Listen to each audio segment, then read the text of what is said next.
बहुत समय पहले की बात है। एक गांव में एक गरीब किसान रहता था जिसका नाम हरीराम था। हरीराम ईमानदार था लेकिन बहुत गरीब था। वह रोज खेतों में काम करता और दिन भर मेहनत करने के बाद भी मुश्किल से गुजारा कर पाता। एक दिन खेत में काम करते समय उसे जमीन में कुछ चमकता हुआ दिखाई दिया। उसने ध्यान से देखा तो एक छोटा सा थैला था जिसमें बहुत सारे असली हीरे मोती थे। उसकी आंखों में चमक आ गई। अब वह अमीर बन सकता था। पर तभी उसके मन में एक आवाज़ आई, ये मोती मेरे नहीं हैं, जरूर किसी के गिरे होंगे। अगर मैं रख लूँ तो क्या मैं सही कर रहा हूँ? थोड़ी देर सोचने के बाद वह मोती लेकर गांव के सरपंच के पास गया और बोला, मुझे ये खेत में मिले हैं, अगर किसी के खोए हो तो लौटाना जरूरी है। सरपंच ने पूरे गांव में ऐलान करवा दिया। थोड़ी देर के बाद एक बूढ़ा व्यापारी आया जो बेहद दुखी था।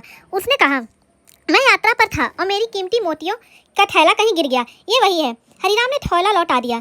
व्यापारी बहुत खुश हुआ और इनाम में हरीराम को बहुत सारा धन देना चाहा, पर हरीराम ने मुस्कुराकर मना कर दिया। कुछ ही दिन में गांव के राजा को इस ईमानदारी की खबर मिली। उन्होंने हरीराम को बुलवाया और उसकी ईमानदारी से प्रभावित होकर उसे गांव की जमीन का मालिक बना दिया। इस कहानी से हमें ये सीख मिलती है कि सच्चाई और ईमानदारी हमेशा रंग लाती है।